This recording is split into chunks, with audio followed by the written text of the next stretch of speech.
இன்னைக்கு பார்த்தீங்கன்னா ஒரு ஃபேமஸான ரெசிபி சாடின். ஸோ சாடினை வச்சு நம்ம தொக்கு கறி இந்த மாதிரி தான் கேள்விப்பட்டிருக்கீங்க. ஆனால் சாடினை வச்சு ஒரு மசாலா செய்ய போகிறோம். Sardine masala, butter masala. அதுக்குன்னு நினச்சி பட்ரு மசாலான்னு நினச்சிடுறாங்க. சாடின் வச்சு பட்ரு வச்சு ஒரு அல்டிமேட்டான ஸ்டைலில் பண்ண போகிறோம் சாடின் மசாலா. ஸோ தேவையானது பார்த்தீங்கன்னா சாடின் ஒரு சின்ன டின்னில் 2 பீஸ் இருக்கும் சாடின்.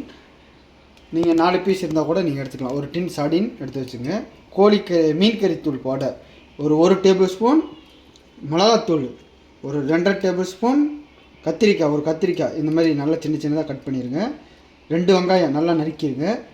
ஒரு தக்காளி நல்லா நறுக்கி வச்சுருங்க. ஒரு அரை கைப்பிடி அளவுக்கு மல்லித்தலை எடுத்து வச்சுக்கோங்க. ஒரு பச்சை மிளகா வெட்டி வச்சுக்கோங்க. இஞ்சி பூண்டு பேஸ்ட்டு 1 டேபிள் ஸ்பூன், வற்று 1 டேபிள் ஸ்பூன். ஸோ இது ரொம்ப சிம்பிள் பண்ணுறது. முதல்ல தக்காளி எடுத்து போட்டுருவோம். ஒரு மிக்ஸி ஜாரில் போட்டுருவோம். ஸோ இதோட வெங்காயமும் போட்டுருவோம்.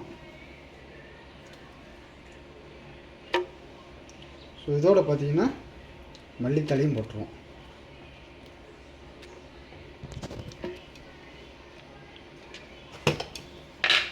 ஸோ இதோட கொஞ்சம் மீன் கறித்தூள் ஆட் பண்ணிடுவோம். இப்போ மிளகாத்தூள் ஆட் பண்ண போகிறோம். ஓகே, ஆட் பண்ணியாச்சு. இப்போ இஞ்சி பூண்டு பேஸ்ட்டு. ஸோ இப்போ இந்த சாடியில் பார்த்தீங்கன்னா இந்த சாஸ் இருக்குமில்ல, அந்த சாஸ் எல்லாம் ஊற்றிடுங்க. ஊற்றிட்டு அந்த மீன் மட்டும் வச்சுங்க. இந்த தக்காளி வெங்காயம் 3 அளவுக்கு தண்ணி ஊற்றுங்க. ரொம்ப அதிகமாக ஊற்ற வேண்டாம். பார்த்தீங்கன்னா ஒரு 50 ml தான் பாருங்கள், இந்த அளவு தான். இப்போ பட்டர் ஆட் பண்ணிடுவோம்.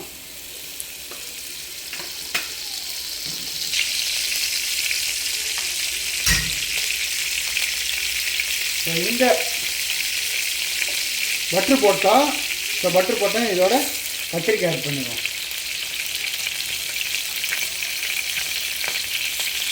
இப்போ கத்திரிக்காய் ஆட் பண்ணோன்னு இதுலேயே லைட்டாக வணக்கும் எண்ணெயில். அப்போ உங்களுக்கு சீக்கிரமாக குக் ஆகிடும் கத்திரிக்காய். ரொம்ப நேரம் குக் ஆகணுன்ற அவசியம் கிடையாது.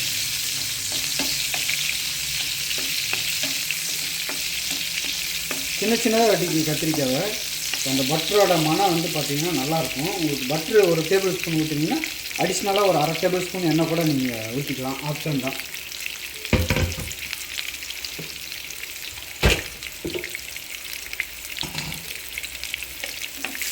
இப்போ நல்லா மிக்ஸ் பண்ணியாச்சு. இப்போ பச்சை மிளகாய் ஆட் பண்ணிடுவோம். ஆட் பண்ணி வணக்கிட்டு இதோட நம்ம அரைச்ச மசாலாவை ஊற்றி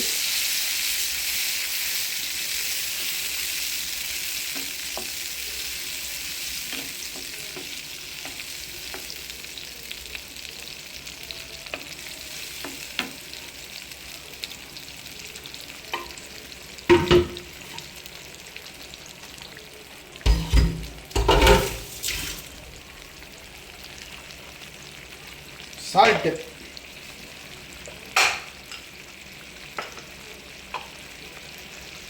தேவையான அளவு சால்ட்டு போட்டுருவோம். ஓகே, போட்டு நல்லா மிக்ஸ் பண்ணுங்கள். ஸோ நான் சொன்ன மசாலா மறக்காமல் ஆட் பண்ணுங்கள். அப்போ தான் இந்த கலர்ஃபுல்லாக இருக்கும். உங்களுக்கு அந்த பட்டரோட வாசத்துக்கு ஒரு நல்லா இதாக இருக்கும். நீங்கள் மசாலா குறைச்சிங்கன்னா உங்களுக்கு இந்த டேஸ்ட்டு இந்த கலர் வராது. ஸோ இப்போ மிக்ஸ் பண்ணியாச்சு.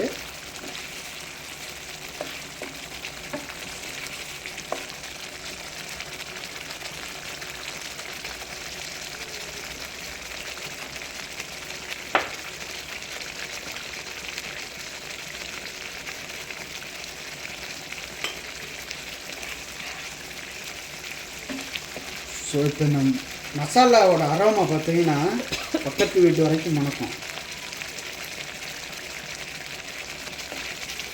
இப்போ நல்லா மிக்ஸ் பண்ணியாச்சு. ஒரு 5 minutes நல்லா குக் பண்ணுங்கள். ஸோ குக் பண்ணோன்னே சாடினை இதில் ஆட் பண்ணுங்கள். சாடினை ஆட் பண்ணி கொஞ்சம் நேரம் குக் பண்ணுங்கள். ஸோ ஏன் சாடினை உடச்சி விட்றேன்னு சொல்கிறேன்னா, அந்த கிரேவி இன்னும் நல்ல ஒரு அடிஷ்னலாக ருசி கிடைக்கும். ஸோ நீங்கள் வந்து சார்டின் சாப்பிட்றீங்க அப்படின்னு சொன்னால் வச்சுக்கோங்க, இல்லை சாப்பிடல அப்படின்னு சொன்னால் ஒரு பீஸை வச்சுட்டு மீதி எல்லாம் உடச்சி விட்ருங்க. நான் எல்லாத்தையும் உடச்சி விடுறேன்.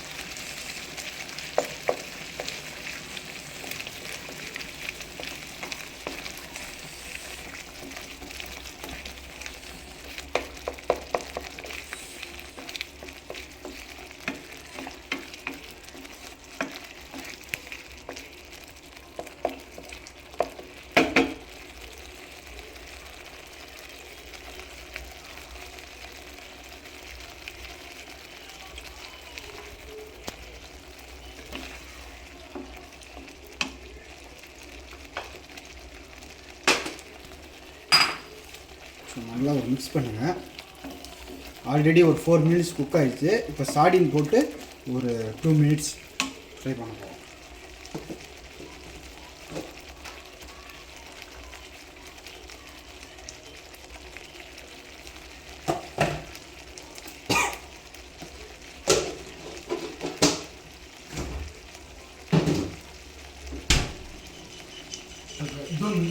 ஸோ இப்போ குக் ஆகிடுச்சு.